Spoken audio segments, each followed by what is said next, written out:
Hi hello ನಮಸ್ತೆ, ನಾನು ನಿಮ್ಮ ಗಗನ. ಇವತ್ತು ಟೀ ಬದಲಿಗೆ ನಾನು ಬಿಸಿನೀರು ಕಾಸ್ಕೊಂಡು ಕುಡಿದೆ.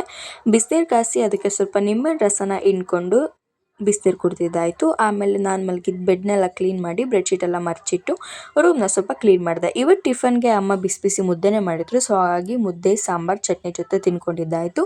ಆಮೇಲೆ ಹೊಲಕ್ಕೆ ಹೋಗಬೇಕಾಗಿತ್ತು, ಹಾಲು ತೊಗೊಬರ್ರಿ ಅಂತ ಹೇಳಿದರು. ಹಾಗಾಗಿ ನಾನು ನಮ್ಮ ಆಂಟಿನ ಕರ್ಕೊಂಡು ಹೊಲಕ್ಕೆ ಹೋಗಿದ್ದೆ. ಸ್ಕೂಟಿನ ಸೈಡಲ್ಲಿ ಹಾಕ್ಬಿಟ್ಟು ಹೊಲದ ಹತ್ರಕ್ಕೆ ಹೋಗಿ ಮಾತಾಡಿಸ್ಕೊಂಡು ವಾಪಸ್ ಮನೆಗೆ ಬಂದೆ. ತುಂಬ ಕಸಿ ಬಿಸಿ ಫೀಲ್ ಆಗ್ತಿತ್ತು ಹೊಲದಕ್ಕೆ ಹೋಗಿ ಬಂದಿದ್ದ ತಕ್ಷಣ. ಹಾಗಾಗಿ ಸ್ನಾನ ಮಾಡಿಕೊಂಡು ಮಾಡಿ ಮೇಲಕ್ಕೆ ಹೋದೆ. ಅಜ್ಜಿ ಸೊಪ್ಪು ಕೊಟ್ಟರು ತಿನ್ನು ಅಂತ. ಸೊಪ್ಪು ತಿನ್ಕೊಂಡು ಕೂತಿದ್ವಿ. ನನ್ನ ತಮ್ಮ ಸ್ವಲ್ಪ ನಮ್ಮ ಅಜ್ಜಿ ಜೊತೆ ಕಾಲು ಎಳ್ಕೊಂಡು ಕ್ಯಾತಾಡ್ಕೊಂಡು ಸೊಪ್ಪು ಇಸ್ಕೊಂಡು ತಿಂತಿದ್ದ.